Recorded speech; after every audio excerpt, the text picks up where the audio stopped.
Olá, vamos iniciar mais uma aula de geografia. Nesta aula de hoje, nós iremos falar sobre representações cartográficas, mapas de síntese. Os mapas de síntese, como vocês estão vendo na imagem, eles são mapas que juntam várias informações, vários tipos de representações em um mapa apenas. Aqui nós temos o mapa do mundo. Nesse mapa aqui você vê, o título desse mapa é Organizações Internacionais e Blocos Econômicos. Analisando este mapa, você percebe que ele contém várias informações ao mesmo tempo. Essas informações, elas são representadas por esses elementos que são as representações zonais, as representações pontuais e as representações lineares. Mas o que é isso? Essas representações são esses símbolos que nós vemos aqui. Se você observar, você vê no mapa que tem cores. Este mapa ele tem vários tipos de cores. Cada cor dessa ela vai representar uma característica do mapa.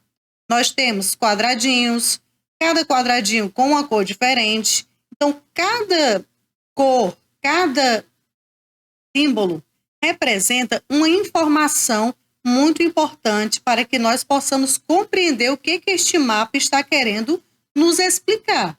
Porque o objetivo dos mapas são justamente isso, é representar algo gigantesco, no caso o mundo, em uma representação mínima, uma miniatura, ou seja, em dimensões mínimas para que nós possamos ter uma compreensão do todo. Aqui vocês observando, vamos trazer aqui para a América do Sul, nosso país, o Brasil. Aqui na América do Sul, vamos analisar aqui logo a América do Sul. Primeiro, todo mapa ele tem as características dele. O título, como nós já vimos, a legenda, que nós vamos analisar agora. Você vê aqui que essas bolinhas, esses círculos brancos, que são os elementos pontuais, esses elementos pontuais são todos esses símbolozinhos, quadradinho, estrelinha, todos esses símbolos, ou seja, pontos, são os elementos pontuais. Os zonais são justamente essas cores maiores. Aqui, no caso, na América do Norte, você vê todo em amarelinho.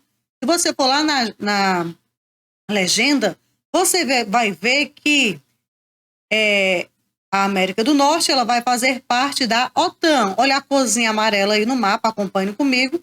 Onde tiver amarelinho é que esse país, ó, aqui também na Europa, esse país ele vai fazer parte da OTAN. Onde estiver com a cor rosa, já vai ser uma organização internacional, no caso a CEI, que é a Comunidade dos Estados Independentes desde 1991. Toda essa região aqui em rosa, ela vai representar aqui. Então, só relembrando, zonais são as zonas que as cores elas vão representar em blocos, mostrando dimensões bem maiores.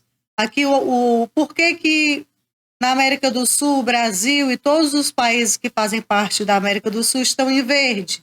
Vamos lá. A informação aqui sobre os blocos econômicos. Porque em verde estão todos os países que pertencem ao Mercosul, ou seja, ao Mercado Comum do Sul. Já os outros países, aqui no caso, na Ásia, vai ser o quê? Em lilás. Lilás quer dizer o quê? Que pertence ao bloco econômico PIF, que formam o Fórum das Ilhas do Pacífico. Então, a legenda ela é fundamental para que nós possamos compreender um mapa, porque os mapas eles são representações de algo maior em algo menor. Então, os elementos zonais são as cores, que representam algo bem maior. Os elementos pontuais, eles não precisam ser fidedignos ao tamanho real daquilo que ele está representando no mapa.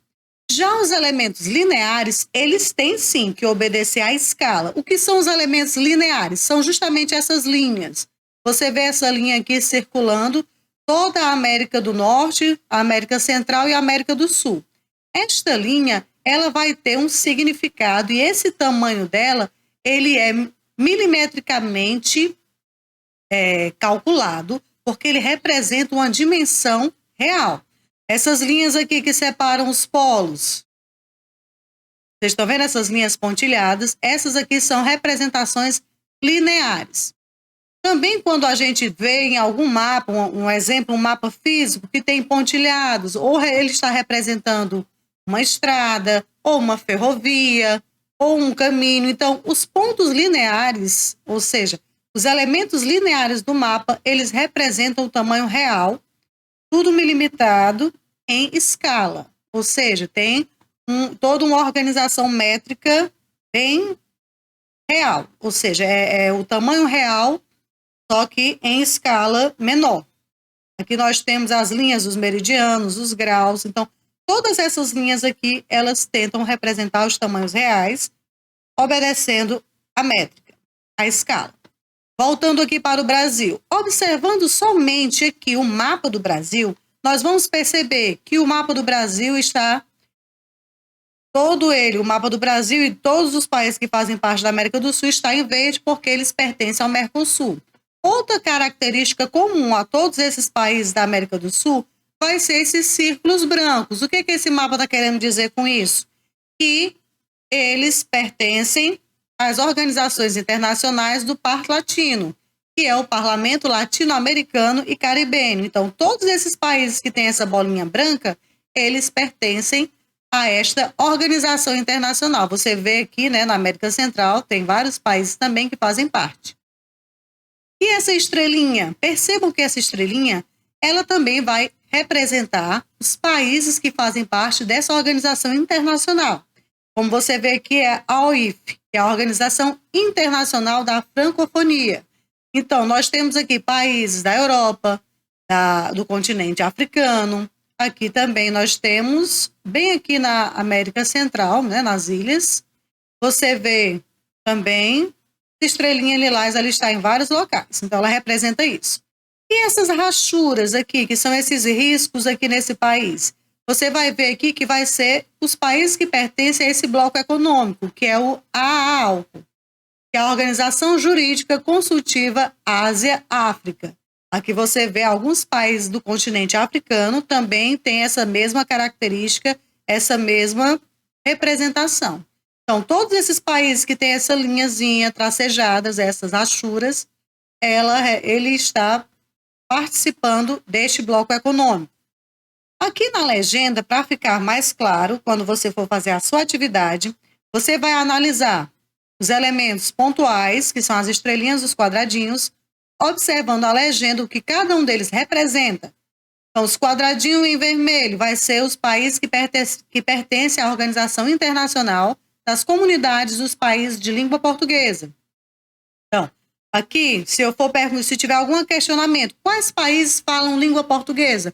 Basta você olhar quais países ou quais continentes, basta olhar. Aqui no Brasil está o quadrado em vermelho, aqui na Europa também tem vermelho, então tem países na Europa que falam a língua portuguesa.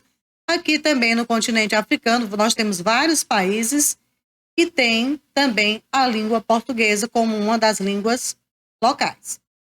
Já que também nós temos aqui, perdidinho no mapa, aqui próximo à Ásia, também um país que fala a língua portuguesa. Outro aqui, o azulzinho, o Commonwealth, Comunidade das Nações. Aqui, no caso, são países que falam também a língua estrangeira. Ou seja, a maioria desses países aqui falam outra língua que não seja apenas a sua língua local. Então, sempre observando a legenda dos mapas, você vai perceber que nessa legenda, essa parte aqui onde o cursor está, vão ser sobre as organizações internacionais, e esse outro lado vai ser falando sobre os blocos econômicos. Ok? Então, os mapas de síntese, eles são muito complexos porque eles agregam várias informações em apenas um mapa. Informações, como nós vimos, sobre aqui a economia, informações sobre a linguística de cada país. Vimos aqui informações sobre a economia dos blocos, no caso, os blocos econômicos, as organizações internacionais, ou seja, os países que têm tratados de aliança, também foi representado neste mapa. Então, faça a sua análise da nossa atividade de hoje, lembrando que temos sempre as nossas correções. Ok? Então, você vai ver agora este outro mapa, que é a segunda questão. Esse mapa aqui já vai ser sobre o dinamismo econômico e a concentração da riqueza.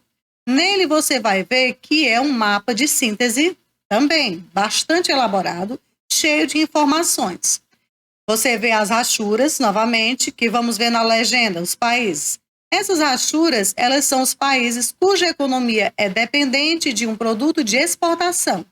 Aqui, no caso, todos esses países que têm essas rachuras são países que têm apenas um produto, ou seja, eles são dependentes de um produto exclusivo para exportar para os outros países. Essas coresinhas aqui pintadas, estão vendo esses azuizinhos? Olhem na legenda. Vão ser os países que têm regiões densamente industrializadas. Então, nós temos regiões densamente industrializadas aqui na América do Norte, temos aqui na América Central algumas regiões bem industrializadas, aqui também nós temos na América do Sul, ou seja, em todo o mundo nós temos regiões densamente industrializadas. E essas cores em vermelho são os países que são altamente industrializados. Aqui no caso em vermelho é a América do Norte, Estados Unidos, Canadá. Aqui nós temos também aqui na Europa alguns países altamente industrializados. Lembrando que a industrialização ela começou na Inglaterra, então com certeza aí no caso a Europa ela é muito industrializada. Aqui já no continente africano nós não temos tantos países industrializados, temos apenas locais que são densamente industrializados. A cor laranja ela representa os países que estão começando a sua industrialização. Então, onde tem laranja, não é altamente industrializado, mas eles estão começando a sua industrialização. Aqui você vê que no continente asiático. Aqui você vê também na América do Sul, na Oceania. Você vê aqui também um pouco da América Central. Então, esses que estão em laranja, eles estão iniciando a sua industrialização. Os que estão em branco, eles têm pouca ou nenhum tipo de indústria, que você vê predominando aqui no continente africano, né? Os países africanos eles não estão ainda tão ingressados na industrialização. Então, onde tem a cor azul, lembrando, são os países que têm concentrações de indústrias. Esses locais aqui são densamente industrializados. As cores laranja estão iniciando a industrialização. Em branco, praticamente não possuem industrialização. Para se analisar o mapa, você tem que se apropriar de todas as informações presentes na legenda. E essa linha verde que circula todo esse espaço aqui geográfico, o que essa linha verde ela quer indicar? Ela está indicando a região que concentra 80% do produto nacional bruto, PNB mundial. Então, essas regiões aqui, elas são as que detêm praticamente todo, né, o produto nacional bruto. Então, ela pega aqui, no caso da Oceania, passando pela Ásia, chegando até a América do Norte. E você vai ver que são os países que predominam, aqui no caso a cor vermelha, que são altamente industrializados e ainda assim possuem altas concentrações em determinados pontos do continente de industrialização. Essa foi a nossa aula de hoje sobre representações cartográficas. Qualquer dúvida, fale comigo no privado.